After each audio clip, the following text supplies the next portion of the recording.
bonds UPA launched, why, how much, and what NDA argues. Welcome to Inventiva, I'm Oishi Banik, back with today's news. The centres argued that it cannot reduce taxes on petrol and diesel as it has to bear the burden of payments in lieu of oil bonds issued by the previous UPA government to subsidise fuel prices. Before fuel prices were deregulated, petrol and diesel as well as cooking gas and kerosene was sold at subsidised rate during the UPA rule.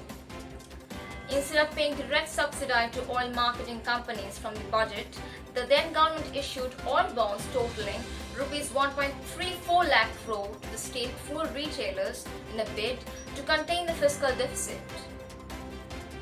Citing the need to repay interest and principal components on these bonds, the centre has now argued that it needs high excise duty to help its finances. The NDA government too has used a similar strategy to inject capital into state-owned banks and other institutions by issuing recapitalization bonds worth Rs 3.1 lakh crore, which will come for redemption between 2028 and 2035. What's the government's argument? Finance Minister Nirmala Sitharaman said Monday the government of Prime Minister Narendra Modi is today paying for the oil price reduction done by the UPA in 2012 to 13.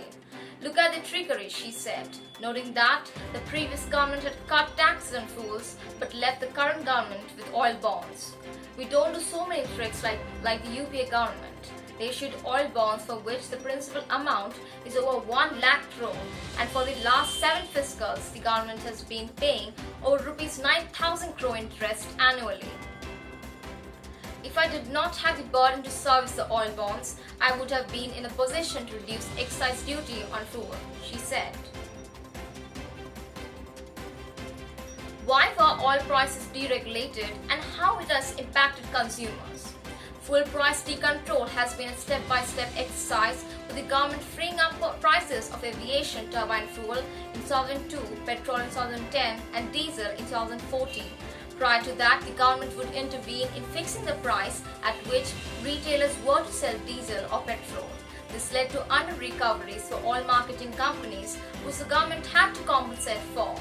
The prices were deregulated to make them market-linked, unburdening the government from subsidizing prices and allowing consumers to benefit from low rates when global crude oil prices tumbles. While oil price deregulation was meant to be linked to global crude prices, Indian consumers have not benefited from a fall in global prices as the central as well as state governments impose fresh taxes and levies to raise extra revenues.